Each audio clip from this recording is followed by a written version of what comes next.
People say death is the great equalizer. For me, it was always more like a magnet.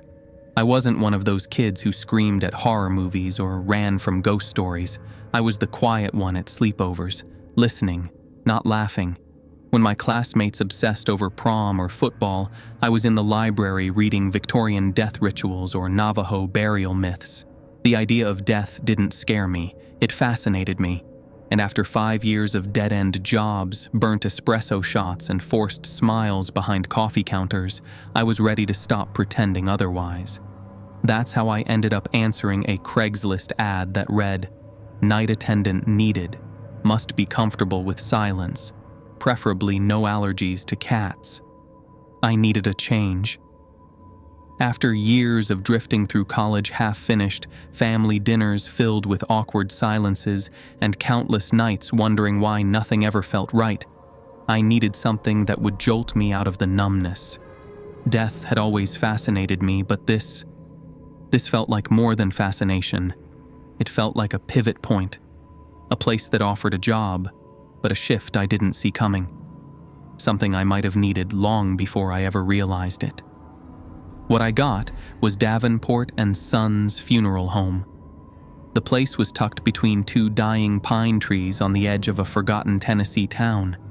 The kind of place that didn't show up on GPS unless you typed in the exact coordinates. The front gate creaked like an old throat clearing itself, and the building looked like a frozen sigh. 3 stories of fading brick, black shutters, and curling ivy. As I stood before it, a strange calm settled over me, like I'd reached a destination I didn't know I'd been walking toward my whole life. The town itself felt like it had stopped evolving around the time cassette tapes were still a thing. A single gas station, a diner with laminated menus, and a library that hadn't updated its shelves since 1993. Yet something about its isolation called to me. I've always found comfort in forgotten places. They hum with secrets. Mr. Ellis met me at the door. He was tall, brittle, dressed in a charcoal 3-piece suit like he'd stepped out of a black and white film. His eyes were the color of wet asphalt. His handshake never came. "Jordan," he asked. "Yes, sir." He didn't smile, just turned and walked inside. The interior of the funeral home was dimly lit, with a faint scent of old wood, lavender, and a sterile undertone. A grandfather clock ticked solemnly in the hallway, as though marking time for the departed. My heart beat slower there, as if the air itself asked for reverence. The interview was short. He asked no questions about my resume, my education, or why someone with a history degree and a shelf full of folklore books wanted to work the night shift in a funeral home. Instead, he asked, "Do you believe in omens?" I hesitated. "Yes." He nodded slowly. "Then you might just make it through your first week." He handed me a keyring, a thin flashlight, and an envelope sealed with red wax. "Your shift begins at 10 p.m. Read this before then. Don't lose it." Before I could ask what was inside, he vanished down a hallway lined with oil paintings. Each canvas depicted some version of death: a ship sinking, a burning carriage, a woman weeping beside a tomb. They weren't merely sad, they disturbed something deeper, like unresolved echoes clinging to the canvas. The eyes of the mourners seemed to follow me. A chill crawled up my spine. I'd read enough to recognize mourning art, but this felt like more than symbolism. It felt personal, like grief trapped behind glass. A cat brushed against my leg as I turned to leave. Small, jet black, with a single patch of white under her chin. She looked up at me with bored amber eyes and flicked her tail. This must be the cat mentioned in the ad, I thought, the one with secrets hidden behind that indifferent gaze. "Marigold!" Mr. Ellis called distantly, as though the walls themselves carried his voice. "Be nice." The bus ride back was quiet, the kind of silence that feels pregnant with meaning. I stared out the window at nothing in particular, my mind still echoing with Mr. Ellis's words and the weight of the red wax envelope in my jacket. The streets were dim, and my breath fogged the glass faintly. Something about the night felt altered, like the world had shifted a few degrees sideways. Back at my apartment, I opened the envelope. Inside was a typed letter on yellowing paper titled, "Rules for the Night Shift." At the start of your shift, check that all bodies have tags. If any tag is missing, leave immediately and call Mr. Ellis. Missing tags? That seemed oddly specific. I pictured toe tags fluttering to the floor by themselves and felt a small twist of unease in my stomach. Feed the cat. Her name is Marigold. She knows more than you do. I smirked. Of course she does. The look she gave me earlier said as much. Still, it was unsettling to see it written down as fact. If you hear organ music from the chapel, do not investigate.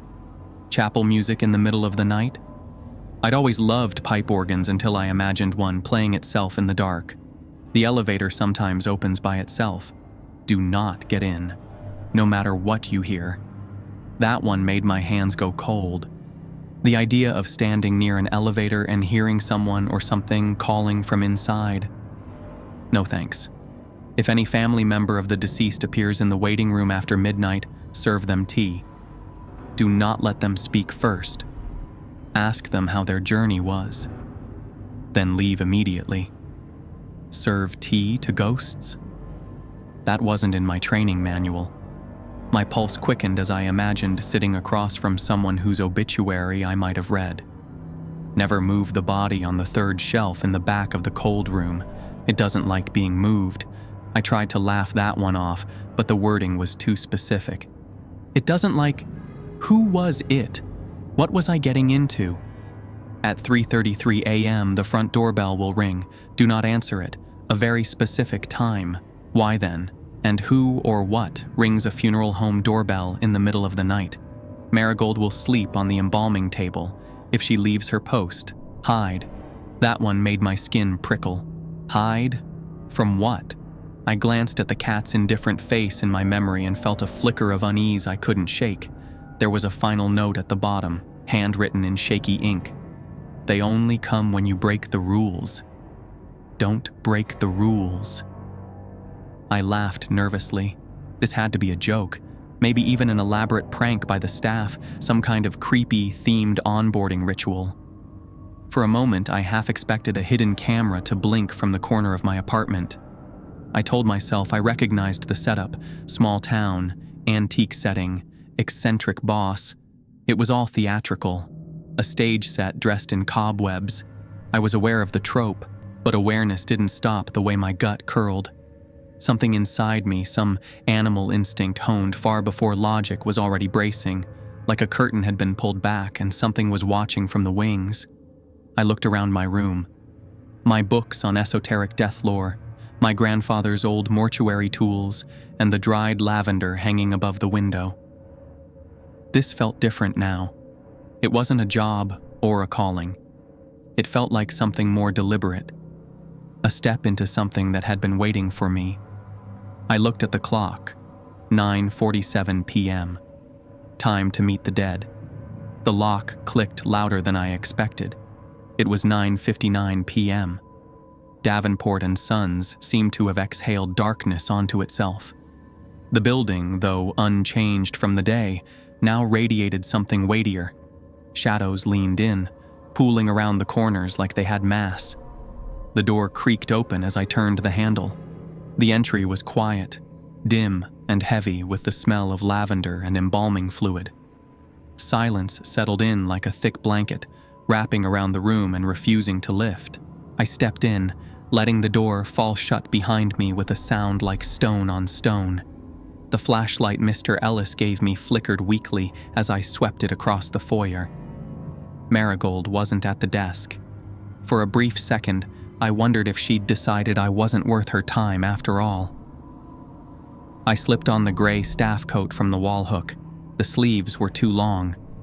Before anything else, I reminded myself of the first rule, the one I'd repeated like a mantra since receiving the envelope. I needed to check that every body in the cold room had a toe tag, a simple and mechanical, almost comforting detail in its clarity.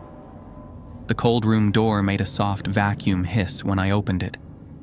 The moment the cool air hit me, something primitive in my brain whispered, "Leave." But I pushed in, boots clinking against the tile. 6 drawers. I remembered that from the tour, each one a stainless steel tomb, cool to the touch, reflecting the dim light in hard, clinical gleams. They stood like quiet sentinels in the chilled air, lined with faded masking tape that fluttered slightly when I moved. The cold was more than just temperature, seeping into my bones, clean and ancient, as if I were standing on the threshold of something sacred and terrible. It wasn't exactly fear I felt, more a reverence, a solemn understanding that this room housed what remained of finality itself. First drawer, Diana M. tag present. Second, Franklin T. tag present. Third, unknown male. Tag scribbled with what looked like red ink. My brow furrowed. Red? Not a pen? Maybe a marker? Or something else? I leaned closer, heart ticking in my ears. It said, "Do not move." As I stared at the bold red ink on the tag, I realized this was the third drawer. The memory clicked into place. One of the rules had warned me about this. I hadn't expected it to actually match something real, but here it was. I reminded myself to be careful, just in case. No need to test whatever reason that rule had been written in the first place. I backed away.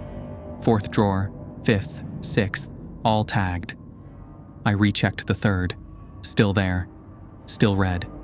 As I backed out, I whispered the names under my breath. A ritual of grounding.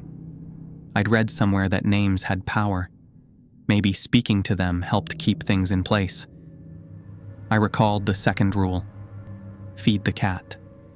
Mr. Ellis had emphasized it in a way that suggested more than just kindness. It sounded like necessity. Back upstairs, I turned toward the break room, where the jar of dry kibble sat beside a cracked porcelain dish. Marigold wasn't there. I called softly, "Marigold?" No answer. Not even a shadow. I knelt, poured a small pile into the dish, and placed it near the embalming table like the rule implied. Then I waited. I occupied myself straightening chairs, wiping non-existent dust from the desktop, trying not to look at the grandfather clock slowly marking seconds in the foyer. Then I heard the softest thump behind me and turned to find her. Marigold sat there, perfectly still and upright, like she'd been summoned by something only she could hear. Her yellow eyes locked onto mine for a moment, then shifted. She padded slowly toward the dish, but halted just before it, nose lifting to sniff the air. Then, without warning, she turned her head slightly, eyes fixing on the hallway that led down to the mortuary. Her tail went stiff, rigid like a tuning fork struck by an invisible hand. "Hey, it's all right," I whispered. "Just the building settling." She didn't eat, just stared. Finally, she gave a small, agitated chirp and walked a slow circle around the table, pausing every few steps like she was listening for something below the floor.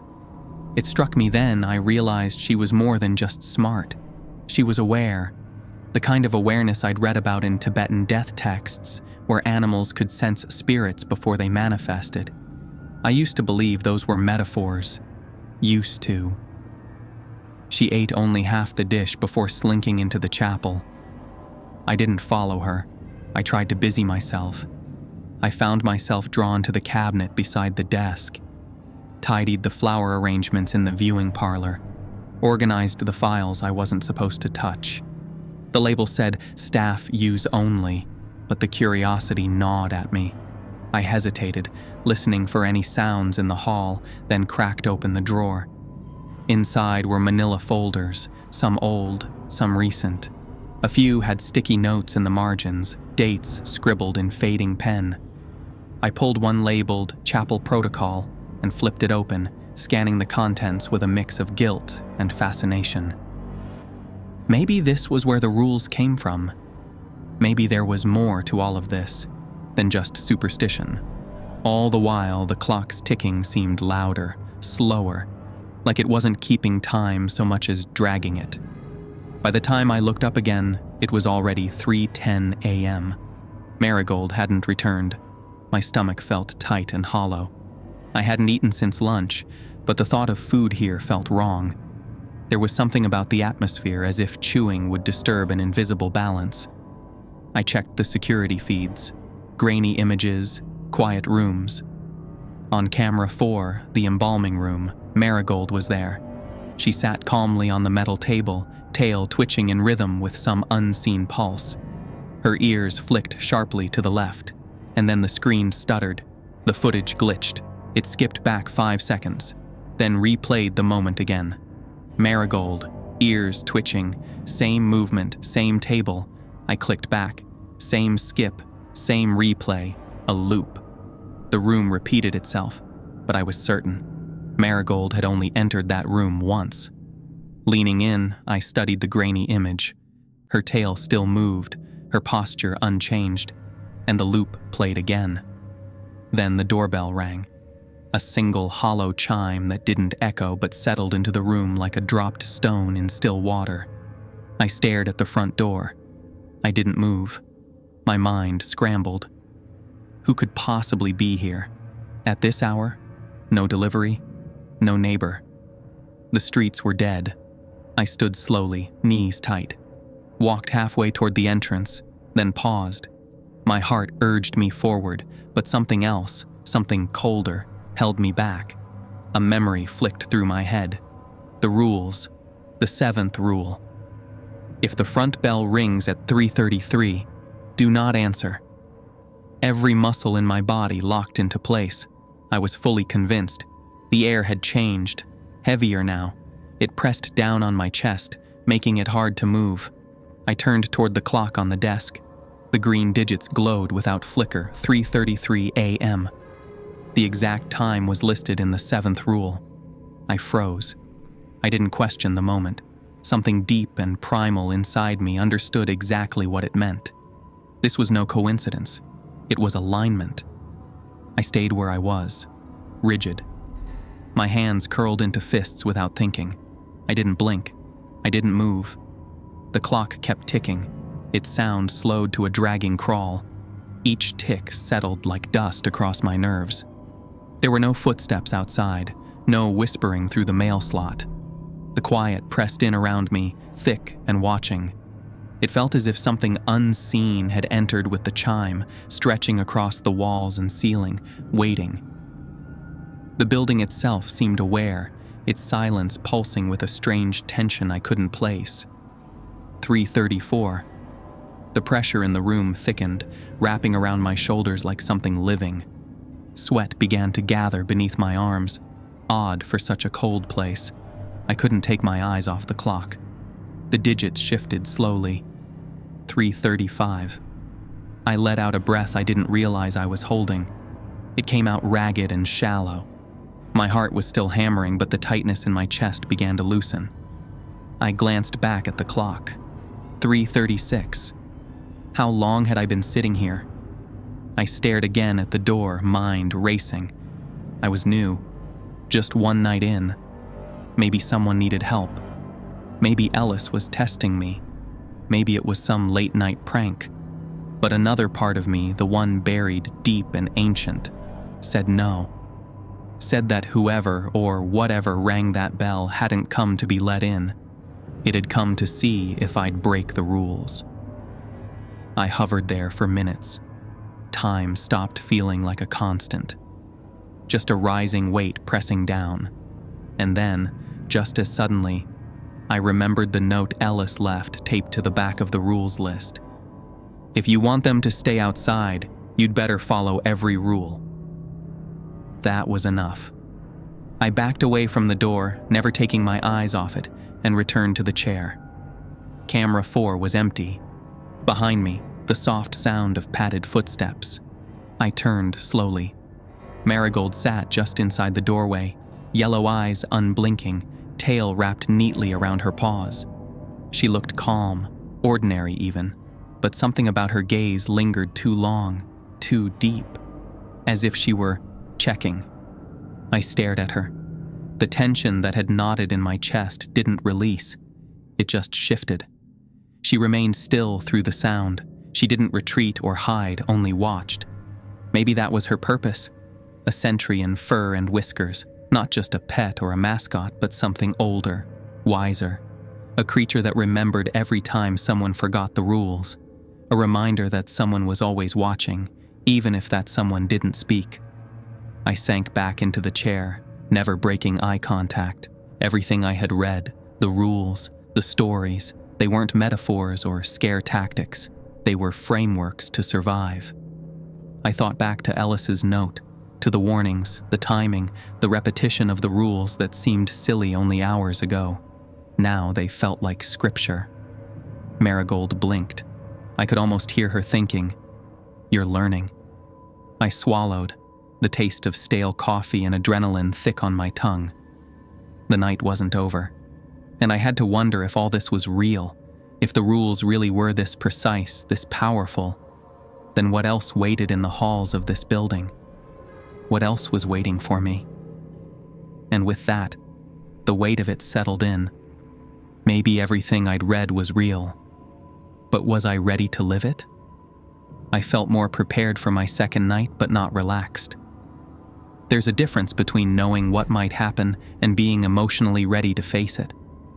I'd gone over the rules in my head dozens of times, replayed the layout of the building, rehearsed responses for things I couldn't even describe. Still, that tension clung to me. I couldn't shake the sense that something was going to shift again tonight. The day leading up to it had been its form of unease. I'd stared at the ceiling for hours, tried to sleep, and failed. My mind kept rerunning images from the previous night, the tag on drawer 3, the pair in the waiting room, the chime of the bell at 3:33 a.m. I checked my bag repeatedly, even though it held only a flashlight, a thermos, and a notebook. It felt like preparing for a storm with only a paper umbrella. A memory had surfaced in that sleepless fog. I was 10 years old, sitting behind my mother at a family funeral. Some distant cousin or uncle, I barely remembered him. But I remembered the moment I wandered away during the service and opened a door I wasn't supposed to. Inside, another body lay on a table, unattended. Its mouth was parted slightly, and for one terrifying second, I thought it was breathing. That image had never left me. Death and I had always had a complicated relationship. It didn't scare me, not in the traditional sense. I found it fascinating, its rituals, its quiet. I devoured books on Victorian mourning customs, read case studies on embalming, and even mythologies where the dead refused to stay still. But fascination has limits. Standing in a room where those myths whispered just beyond the edge of vision made me realize I wanted more than knowledge. I wanted to understand what couldn't be explained. When I arrived at Davenport & Sons just before 10, something about the building looked different. It was the same brick exterior, same arched doorway, but it felt older, like it had absorbed every silence, every last breath ever taken inside. My hand hesitated on the key, but I turned it. The door opened easily. I stepped inside. The lock clicked behind me, soft and final. The air was heavier than the night before. The faint floral scent had vanished, replaced by something colder, metallic. I called softly for Marigold, but she didn't appear. I stood in the entryway a moment longer, listening. Then I glanced at my watch. Night 2 had begun. I checked the time, 1 minute to 10. The rules came to mind immediately. The first was clear. Check that all bodies have tags. If one is missing, leave and call Mr. Ellis. The specificity of that instruction continued to bother me. What exactly would make a tag go missing? I headed to the cold room. The door gave a soft hiss. The temperature hit me like a wave, sharp and sacred, reminding me that I was not meant to linger here. The drawers stood aligned like metallic tombstones. Drawer 1, Diana M., tag present. Drawer 2, Franklin. T, tag present. Drawer 3, the tag was still marked with the bold red warning, "Do not move." I leaned closer. Unknown male, no further information. I took a photo. I needed to understand what made this body different. Drawers 4 through 6 were all in order. I whispered each name as I closed them, not out of superstition, but for focus. Something about saying their names helped. Returning to the office, I filled Marigold's dish and placed it where I had the night before. Her appearance was nearly silent. She emerged from the shadows with deliberate, slow movements. Her eyes met mine briefly before shifting to the hallway. Her fur was bristling, her ears back. Something was different. She sniffed the food, then looked toward the embalming room. Her body language was cautious, tense. She circled once, paused, then cautiously began eating.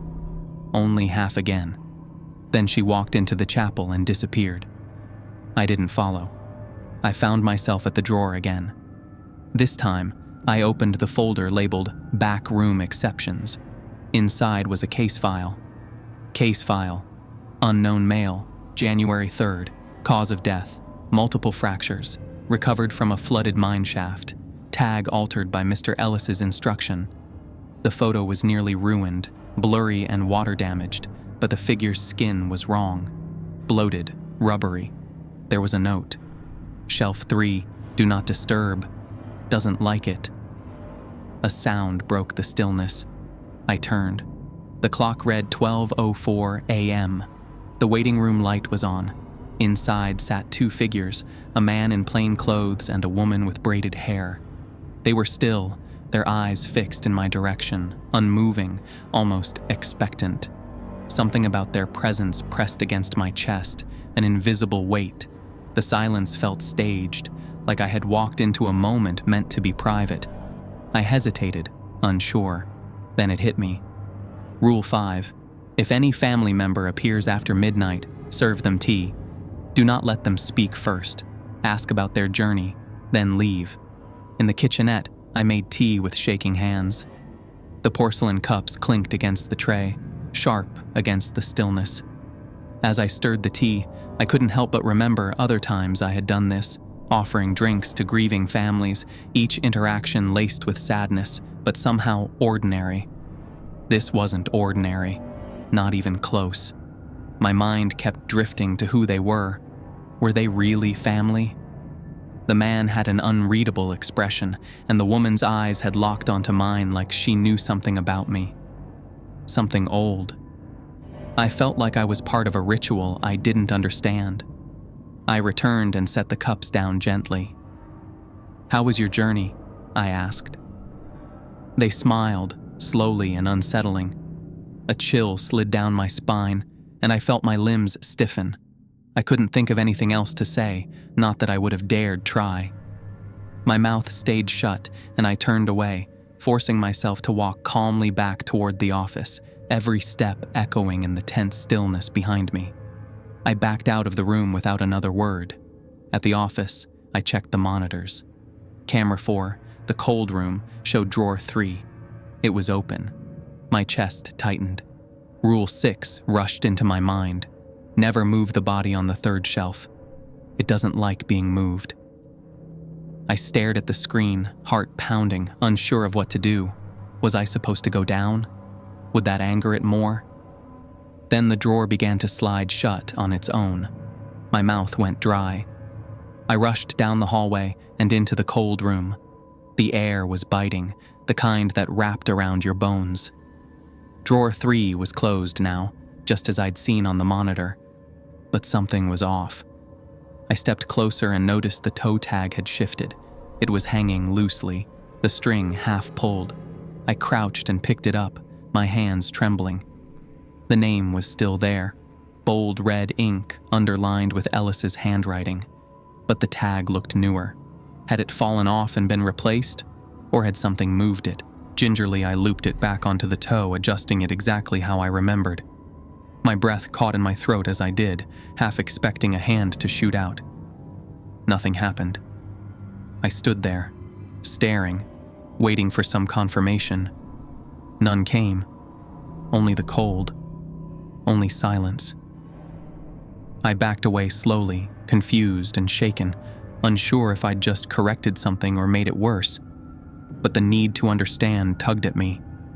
I couldn't let the feeling go that this body meant something more. Once upstairs, I sat only briefly before pulling the cabinet labeled unidentified cases. I found the folder for the unknown mail again. I scanned through the standard forms, then the attached report from the mineshaft recovery. Nothing stood out until I noticed the location tag, Ironhold Mine, closed since the 80s due to unexplained collapses. I flipped through more pages and found a yellowing memo tucked inside. Subject recovered with significant decay. The body resisted the initial embalming process. Disturbances were recorded during third night refrigeration, marked as Shelf 3 indefinitely. Why would Mr. Ellis insist on that note? Why this body? The more I read, the more the words seemed to blur, but I kept going. One margin note chilled me. Third shelf, do not displace. Resistance followed the last attempt. The technician left within the week. I leaned back, breath shallow. This wasn't merely caution, it was fear in its rawest form. Whatever was in drawer 3, it was more than a cadaver. It felt like a warning wrapped in formality. And now I had touched it. At 3:30 a.m., the digital clock pulsed green. Then the bell rang. The sound sliced through the quiet like a blade. I froze, instinctively recalling the rule, do not answer. But something was different this time. A whisper of curiosity crept in, an urge to approach. Not to open the door, just to listen, just to know. I rose slowly, every step toward the door deliberate and heavy. But as I passed the waiting room, I halted. The couple, the man in plain clothes, the woman with braided hair, were gone. The teacups remained on the table, still half full. But I hadn't heard them leave. There were no footsteps, no sound of the door opening or closing. A cold sweat prickled at my neck. The thought struck me like a hammer. They were simply no longer there, and I had no idea how or when they'd left. My breath hitched as I reached the front door. I leaned in, pressing my ear gently against the wood. It was ice cold, a chill that numbed my skin instantly. There was nothing on the other side that I could hear, but the cold was so sudden, so unnatural, it felt like something waiting. I stepped back quickly, nerves frayed. My heartbeat echoed in my ears as I stumbled to the desk and sank into the chair. A soft weight landed in my lap. Marigold. She had appeared without a sound and now sat calmly, eyes locked on the door. Her body was tense, tail curled tightly, and then a sharp hiss. The sound cut through the tension like a blade. The room seemed to exhale. The air lightened, and the heaviness in my chest loosened. I followed her gaze back to the door, but the feeling was gone. I stroked her back gently. "You're not just a cat," I murmured. "You're watching them too. You're keeping them out." And in that moment, I believed it. Marigold was more than a silent observer. She was a guardian, a sentinel against whatever pressed its face to the other side of the door, waiting for a crack to slip through. By the time my third night arrived, I felt less like a passive employee and more like an unwilling participant in some layered ritual I hadn't yet deciphered. The previous night had left more than chills. It left questions burrowed deep in my thoughts. The coldness of the toe tag in my hand, the couple that vanished without a sound, the silence after Marigold's hiss, all of it stayed with me like residue I couldn't scrub off. I arrived at Davenport & Sons with my bag heavier than usual, not in weight but in significance. I brought an old notebook of myths and supernatural phenomena, a digital voice recorder I found in a thrift store, and a change of clothes I knew I wouldn't need. The air had a taste to it now, like copper and mildew, like whatever was behind the walls was slowly creeping into the mortar itself. That night, I didn't wait for something to happen. I went straight to the archive room and pulled open the drawers labeled Incidents. Inside, I found scattered entries from previous staff. The earliest was dated 1994. One note described a night when all the clocks reversed for an hour. Another said the chapel door once opened by itself, revealing a full congregation of silent, unmoving figures. I read each slip of paper like it might save me later. In one of the folders, a thick envelope stood out. It contained pages from a man named Isaac R., a night worker from 5 years prior. His handwriting was erratic, letters slanting aggressively. One note stood out. "If you think you've seen it all, you haven't seen the basement. Don't believe the silence. The dead may rest, but not all sleep." Further down, he'd scribbled, "Death isn't what you fear. Fear the ones who didn't stay dead. If you don't fear death, don't fear the dead, at least not the friendly ones." The page ended in a smear of ink, as if the pen had been dragged off the paper mid-sentence. I found myself rereading that line, letting it echo. "If you don't fear death, don't fear the dead." It clung to me like a challenge. A soft, low hum pulled me from the pages. I lifted my head. The organ in the chapel was playing. At first, I convinced myself it must have been a trick of the air vents or the old pipes groaning, but it wasn't. It was a melody, clear, structured, and slow, the kind you'd hear during a funeral procession. I remembered Rule 3. If you hear organ music from the chapel, do not investigate. I stood still, caught in hesitation, but curiosity gnawed at my edges. I had survived the toe tag incident, the disappearing couple, even the late-night bell.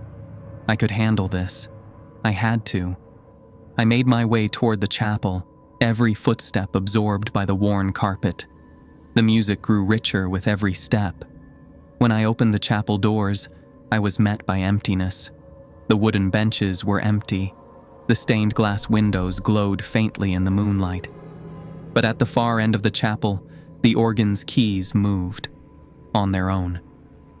I stepped closer, eyes fixed on the bench.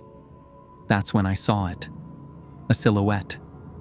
Just faint enough to question, but real enough to freeze my spine. A figure sat at the organ, hunched and slow. Its hands moved over the keys with deliberate rhythm. Then the music stopped. The figure turned its head slowly, without sound. Its face was pale, eyes hollow. I stepped back, and it stood. One leg dragged behind the other. It moved toward me. Instinct took over. I slammed the chapel doors and bolted down the hall, lungs burning with each step, heart racing with something far more primal than fear. When I finally reached the office, I collapsed into the chair, breath heaving, thoughts spiraling. What had I just seen? What part of my reality allowed for a ghost to play an organ, to rise and chase after me with empty eyes and a dragging limb? I tried to convince myself it was a hallucination, stress-induced maybe, or an elaborate trick of the shadows. But no matter how I spun it, it didn't hold. The image of the silhouette at the organ, the sound of the music stopping, and the heavy presence that moved toward me, these weren't the fabrications of an overactive mind. I rubbed my face with trembling hands, searching my memory for an explanation, a precedent, something in all the stories I'd read that could explain this encounter. Maybe this was what Isaac had meant in his notes. Not all the dead sleep. And this one, this presence, was wide awake. There was no rule book that could tell me what to feel. Just the list on the desk and the cat at my feet. So I sat there in silence, trying to stitch logic over a wound that wasn't meant to be closed. Just as I began to feel a sliver of safety return, when my breath finally evened out and the office felt like a temporary refuge from the chaos outside its walls, the elevator dinged. I stared at the monitor. The doors slid open, revealing nothing. But I heard a voice. "Jordan." It was soft at first, then clearer. "Please, help me. I can't rest. You're the only one left." Rule 4. The elevator sometimes opens by itself. Do not get in, no matter what you hear. I rose slowly, drawn toward the screen. The voice pulled at something vulnerable inside me, speaking in tones of grief and need. Step by step, I moved out from behind the desk, creeping toward the elevator corridor. The hallway lights flickered slightly as I approached. I could hear the voice more clearly now, not from the monitor but through the walls, echoing like it was inside the building's bones. "Jordan," it sobbed, "help me find peace." But as I neared the corner, a different fear gripped me. The memory of the chapel, the silhouette, that dragging step. It surged forward with enough force to anchor me in place. My hand clenched into a fist, knuckles white. I couldn't do it. I wouldn't. Then I noticed it. Marigold wasn't in her usual spot. I turned, scanning the embalming room through the office window. Her table was empty. A chill worked its way down my spine. Rule 8. Marigold will sleep on the embalming table. If she leaves her post, hide. This wasn't like earlier. This wasn't one of her little vanishing acts. My gut twisted with the sudden certainty that something was terribly wrong. Without thinking, I ducked under the office desk. I held my breath, straining to hear. What came next wasn't just noise. It was utter chaos. Clattering metal, groaning hinges, inhuman whispers like breath over broken glass. The sound of heavy boots scraping against the tile. Something was in the room, moving, searching. Then, silence. I dared a glance at the monitor. The elevator doors, which had remained open this whole time, were now closing. A low ding echoed again. Just as I began to calm, to convince myself the horror had passed, I heard it. The doorbell at the front entrance rang out, shrill and unmistakable. My heart clenched. 3:33 a.m., Rule 7. I shot up, pulse quickening. Enough was enough. A flare of defiance surged through me. I stood, fists clenched. "Who the hell are you?" I shouted toward the entrance. My voice cracked under the strain, but the anger was real. I stormed down the corridor, my footsteps echoing. Just as my hand brushed the doorknob, something soft and warm collided with my leg. Marigold. She clung to me with her tiny claws, refusing to let go. Her body was taut, tail bristling, and she stared at the door with narrowed eyes. I froze. She let out a low, guttural hiss, long and full of warning. I backed away, the rage inside me now tangled with unease. The hallway quieted. The air lightened, as though the tension had dissolved in her hiss. I looked down at her. For the first time, I didn't see a cat. I saw a sentinel. Marigold looked up at me, blinked, then walked toward the east wing. For some reason, I felt I had to follow her like she was calling me. I followed. We passed the embalming room, the kitchenette, the chapel again, its door now shut. Marigold moved with purpose, tail high. She led me to a narrow corridor I hadn't noticed before. At the end was a small wooden door, half concealed behind a shelf of dusty records. She pawed at the edge, then turned and looked at me. I slid the shelf aside and tried the handle. Locked. Marigold didn't wait. She turned and padded back down the corridor. I followed. She stopped at a bookshelf near the break room. She meowed, then sat. But before I could even take a step closer, she vanished. Not walked away, not turned a corner. One moment she was there, and the next, gone. It was as if the shadows swallowed her whole, like she'd slipped into the very wall itself. I scanned the titles. One stood out. The Complete Tales of Edgar Allan Poe. It had a red thread tied around it. Poe had always been one of my favorite writers, someone who danced so effortlessly with the macabre, and in that moment it felt like this book, this particular collection, was meant for me. It echoed what I was living now, not just in atmosphere, but in weight, as if the pages might contain answers, or at least validation that what I was enduring had precedent, had meaning. I pulled it. The wall behind the shelf creaked. A section of paneling shifted inward, revealing a narrow stairwell going down. The smell was of old earth and candle smoke. I descended slowly, each step groaning underfoot. At the bottom was a stone passage lined with rusted candle sconces. Marigold waited for me at the end. She sat next to another door, her tail flicking lazily. I blinked. She had just vanished moments ago, right into the wall, or so it seemed.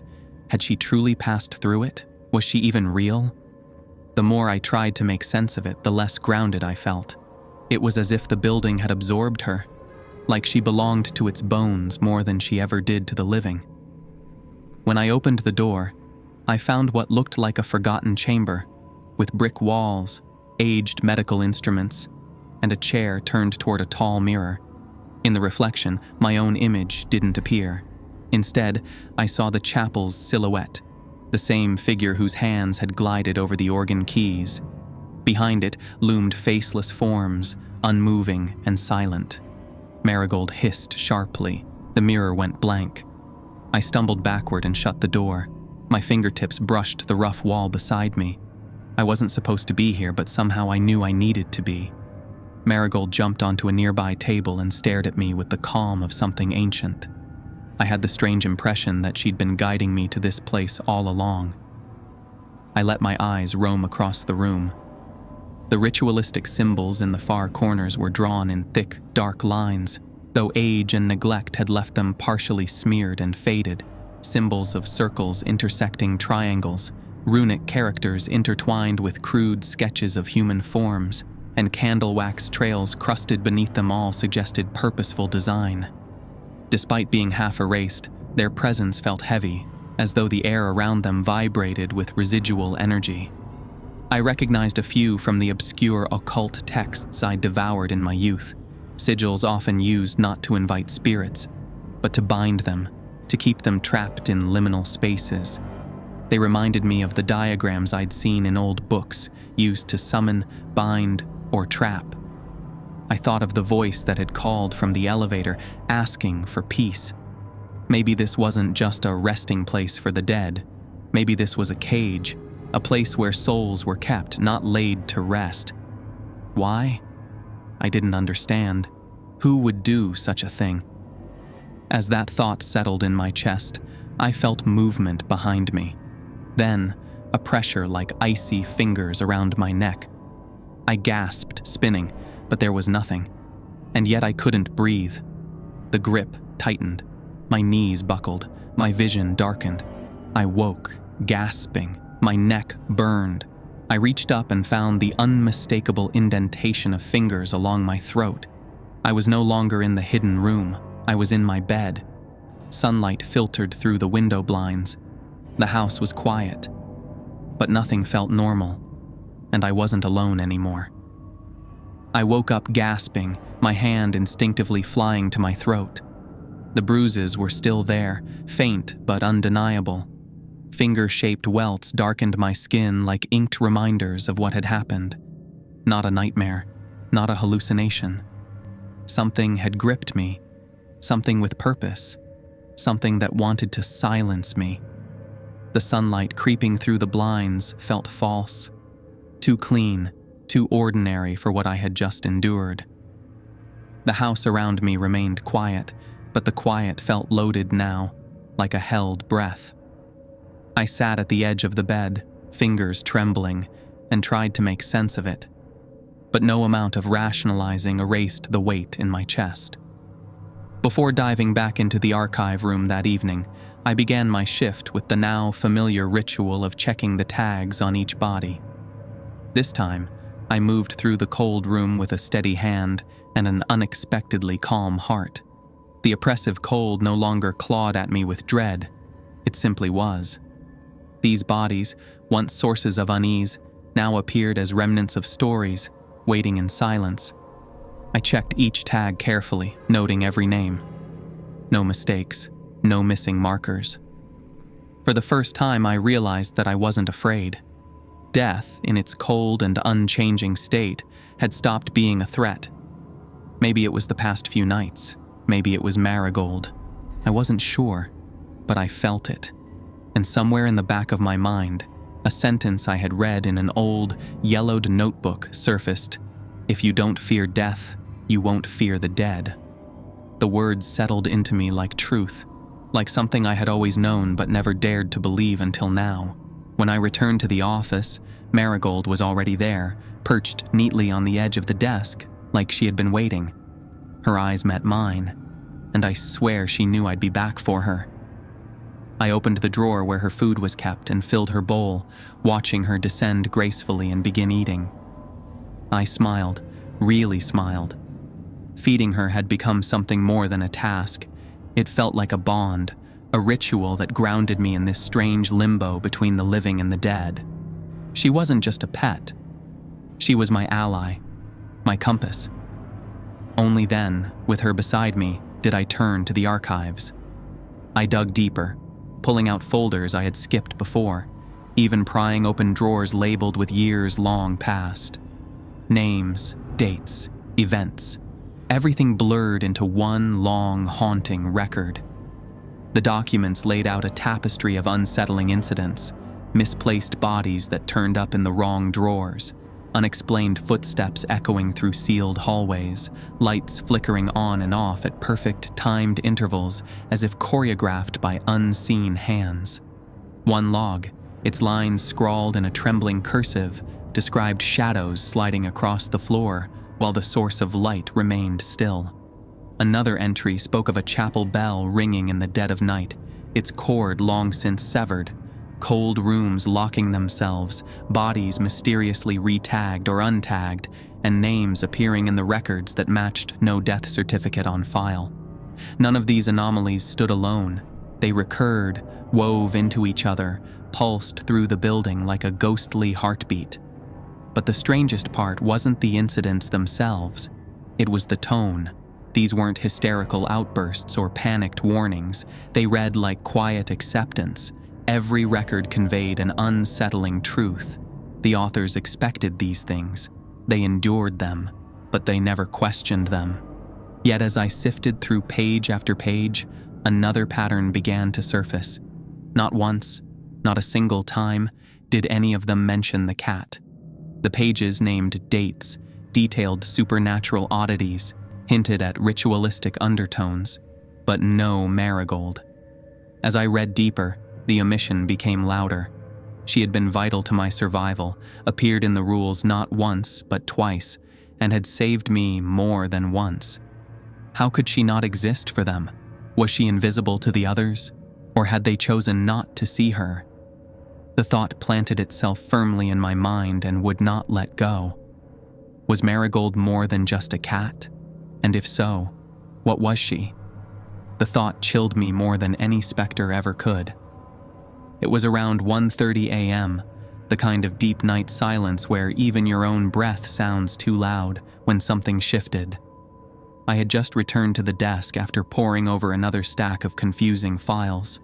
My mind was heavy, tired, stretched thin by questions with no answers. I wasn't waiting for anything in particular, just letting my eyes wander toward the waiting room like they often did when thought gave way to instinct. And then, without warning, they were there.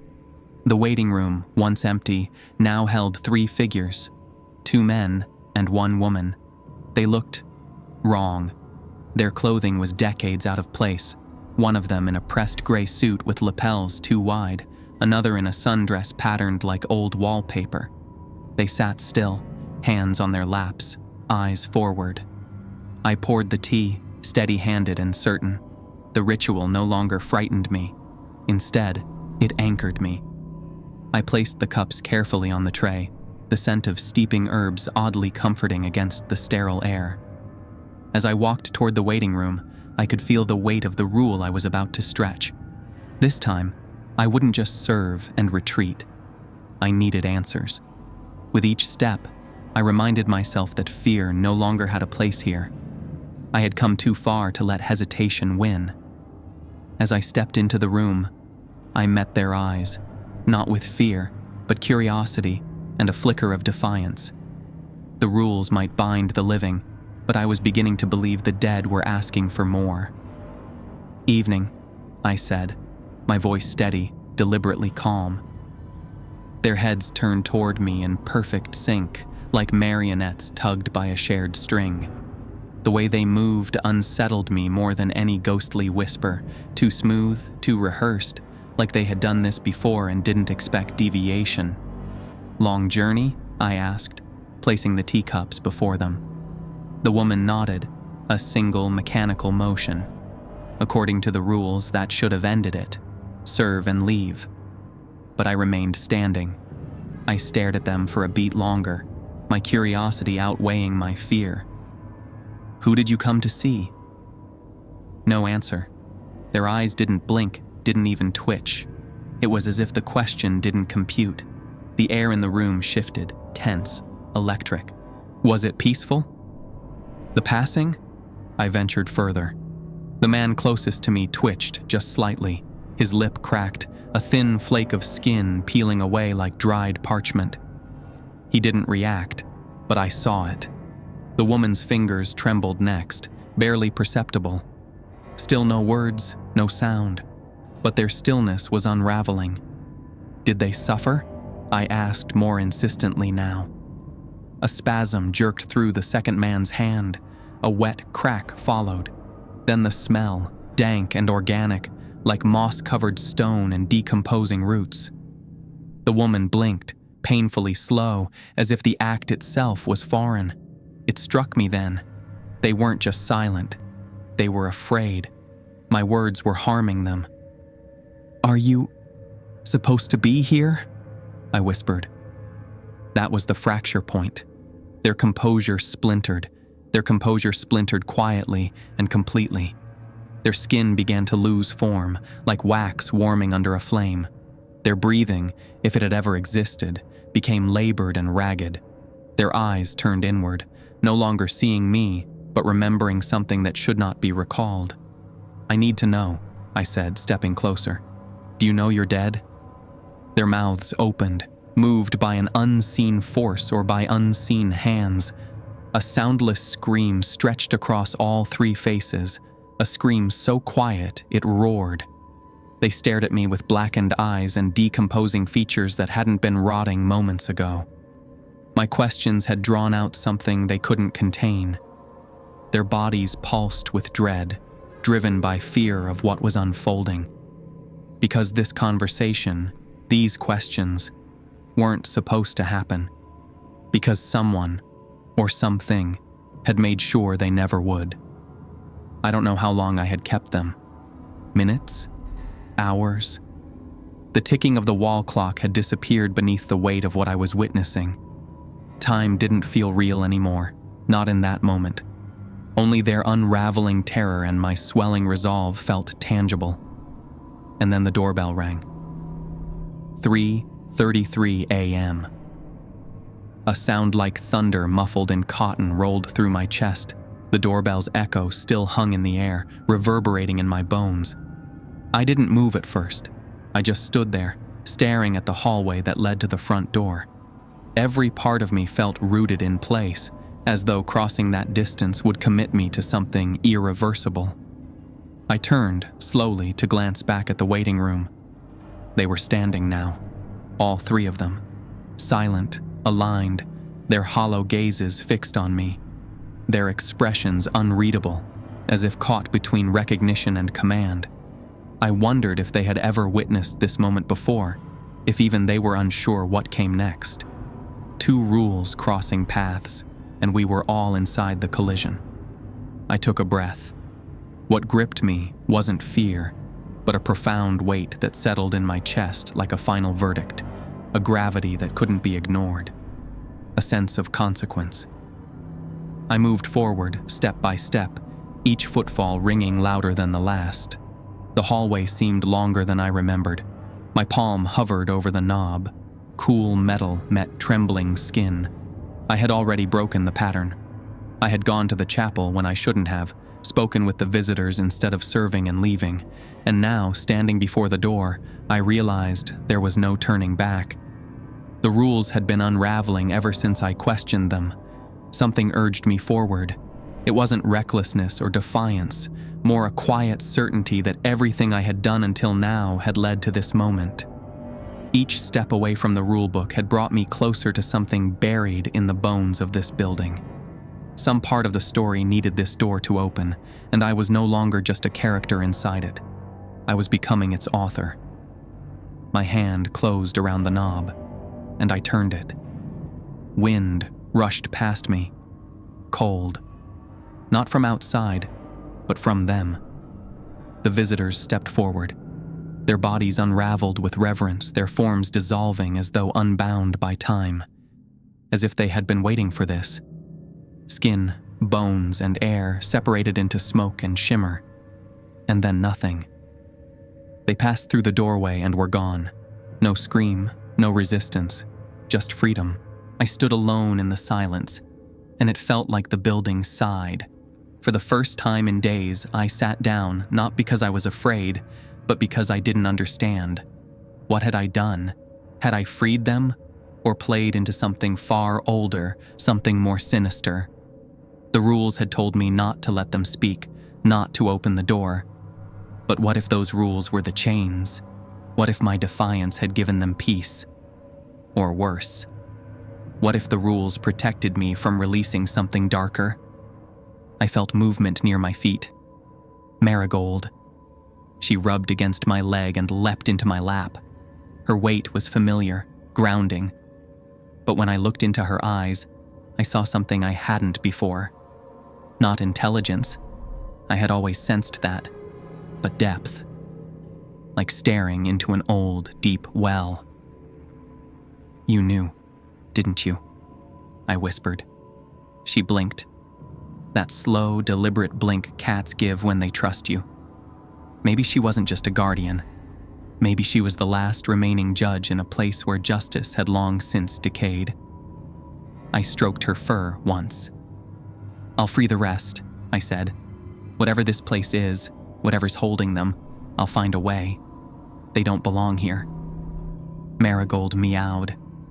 Somewhere deep in the building, I swore I heard a door click open. It was just beginning. I woke that night already knowing what I had to do. The rules, the rituals, the whispers. I had survived them all.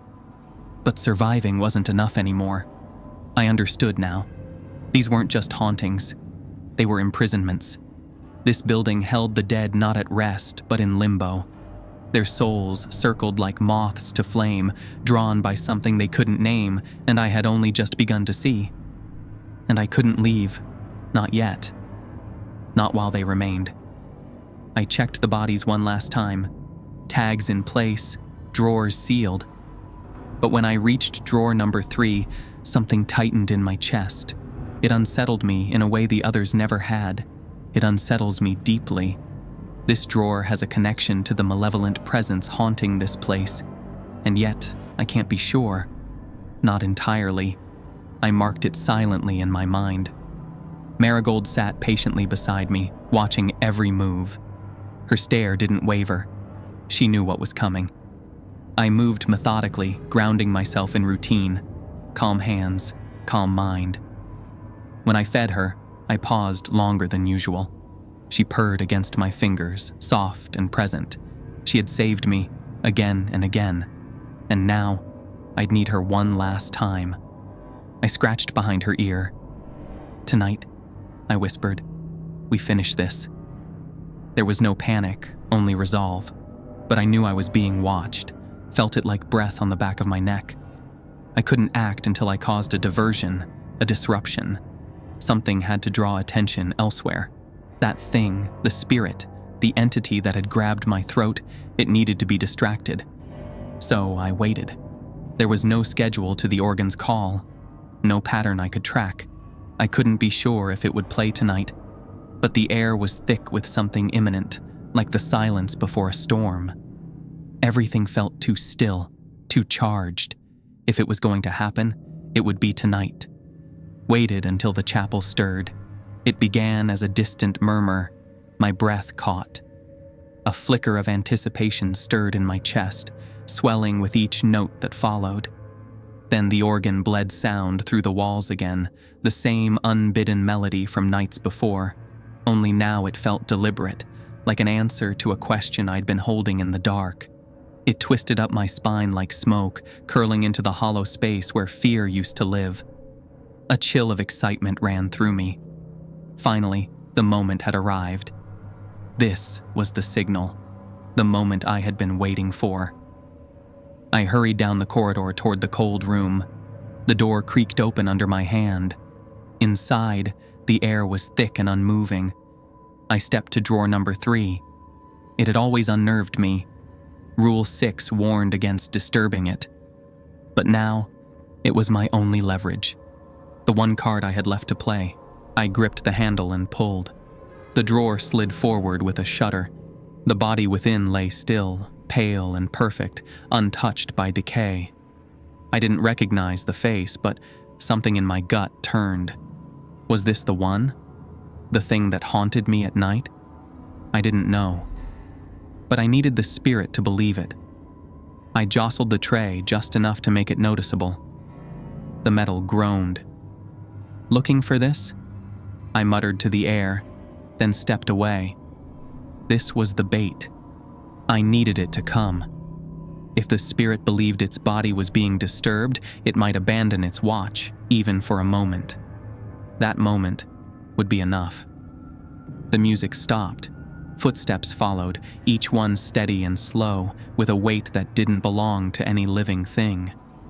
They were deliberate and precise, growing louder, as though whatever had heard the disturbance was now coming with purpose.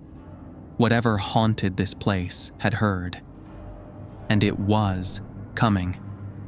I slipped through the hall and headed the other way, deeper into the building, toward the hidden room behind the bookcase. The route was seared into my memory now. At the false wall, I reached for the familiar volume, Edgar Allan Poe, and pulled. The panel clicked open. The room was colder than before. Inside, the room opened itself up to me in full for the first time. Symbols scrawled in rust-colored ink blanketed the floor in intricate, interlocking patterns. Each mark felt purposeful, each line buzzing with an ancient energy I could almost hear. Candles had burned down to wax pools that clung to the stones like forgotten tears.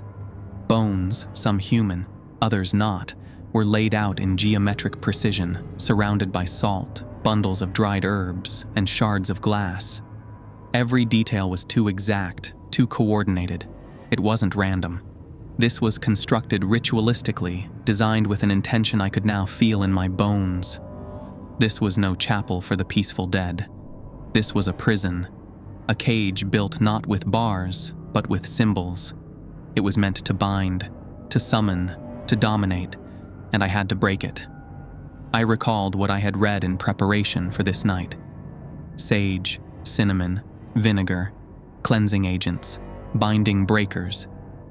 I had brought them with me, tucked away carefully in a pouch inside my bag. As I opened it and pulled out each item, the weight of the moment pressed down on me. These weren't just ingredients, they were the tools of liberation. I set to work. I sprinkled the herbs, shattered old candle stumps, and poured vinegar across the lines until they hissed. The air stung my eyes. It felt like the walls themselves recoiled. The last step was the mirror, the black mirror, cracked at the edge, facing the room like an unblinking eye. I lifted a piece of iron rebar and struck, the motion swift and deliberate, driven by everything I'd seen, everything I'd come to understand.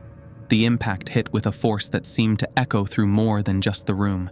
It rang through my bones. The mirror exploded, shards cascading like frozen rain, each piece catching a flicker of candlelight before vanishing into the shadows. A scream rose, inhuman and raw, tearing through the space like a fracture in the world itself. It was a sound of release and rage, a final protest from the thing that had held dominion over this place for so long. The scream seemed to come from the very foundation of the building, as if the walls themselves had found a voice. The walls pulsed. The ground shook. I stumbled back as the temperature dropped. Howls, whispers, cries. They rose together in one massive wail of release. I could feel the spirits leaving, streaming upward, escaping like doves freed from cages. I ran, back through the wall, through the corridor, pushing past the weight of collapsing air. I burst outside. The sky was filled with light. It wasn't daylight or fire. It was something else entirely, something unnameable and luminous, wisps of glowing smoke rising to the stars. They were shaped like humans, but they weren't. They were the dead, drifting upward in wisps of light. They were leaving at last, finally free. Behind me, the building groaned. a slow, sinking sound. It was collapsing into itself, into the earth. And then I understood. That entity, the one that had attacked me, maybe it wasn't evil. Maybe it had wanted peace all along. Maybe it had died wrongly, buried deep below in the mine, forgotten, left to rage. And now, just like before, it would remain beneath. It would never see the sky. The pain of that truth struck harder than anything. As the dust began to settle and the glowing sky brightened, a thought pushed through the noise in my head. Marigold. My breath caught. I turned and bolted toward the rubble, heart pounding. I called her name again and again, each time louder, more desperate. But the only answer was silence. Dust hovered in the air, drifting down like snow. The building was gone, and she was nowhere. I dropped to my knees, hands sinking into the ash. A sharp pain cracked open in my chest. Tears blurred the light above me as I wept, not for the spirits who had found freedom, not even for myself, but for her. She had been my guide, my protector, my companion through all of this, my everything. The thought of losing her after everything we'd survived together was unbearable. A low purr answered. I looked up. Marigold. She stepped through the smoke, her fur streaked with ash, her tail upright. She paused before me and blinked, that same slow, trusting blink. I scooped her into my arms and held her close. We stood together in the morning hush, and when we walked, I no longer felt the pull of fear. Each step I took brought me closer to something quieter and steadier, a peace I had almost forgotten could exist, toward a life beyond rules, beyond fear, beyond death. She would guard me still, and I would never be alone again.